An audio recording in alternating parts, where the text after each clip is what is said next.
and strong viewpoints about Wahhabism spreading in the region.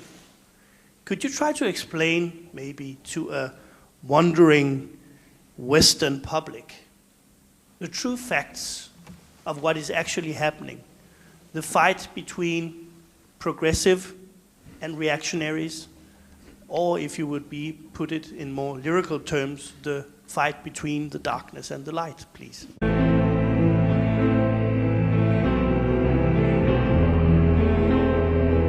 A lot of Middle Eastern or Islamic cultures.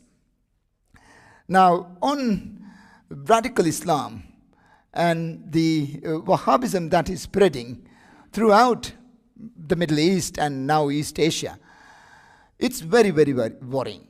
Now, this is not Islam necessarily, but more Hijaz or Saudi thinking, their culture. And it is an idea to impose that culture upon all Islamic societies. And I'm afraid that the spread of that thinking is very, very rapid. Partly because we haven't stood up and given an alternative narrative. Other more liberal Muslims haven't come out with a proper narrative that can counter the radical Islamic viewpoint. Now, what the radicals are doing, they have an answer for everything, anything. You could ring up in the middle of the night and say, Sheikh, I'm not able to sleep. And then the Sheikh would give you a hadith and a revelation on what the Prophet did and what the God has prescribed on sleeping in the middle of the night. And then you go back to sleep.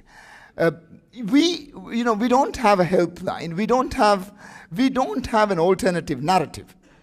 And I think it's so important that we come up with an alternative narrative, a liberal version of Islam or actual version of Islam.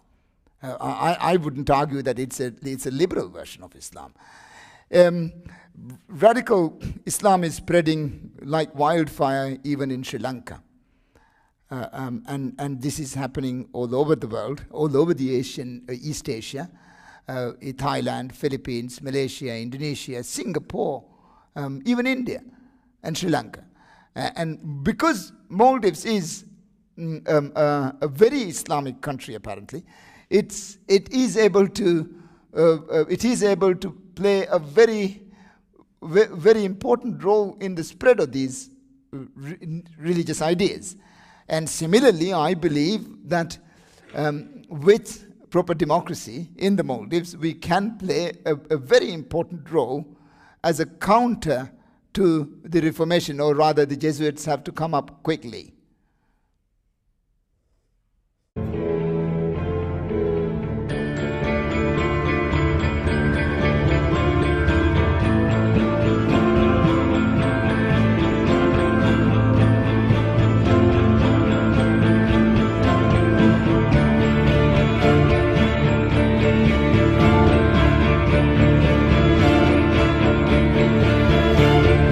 Point is that I yesterday read in a leading Danish newspaper that the Maldives are listed as, with Saudi Arabia and a few other countries, as the second most aggressive against Christianity, and they are pursuing Christians more than any other countries.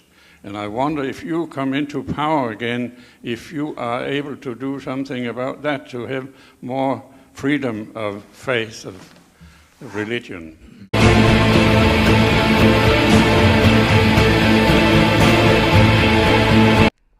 So there is this idea of wanting to return back to Hijaz as it was in the 7th century. This is Wahhabism I think that's Wahhabism in principle.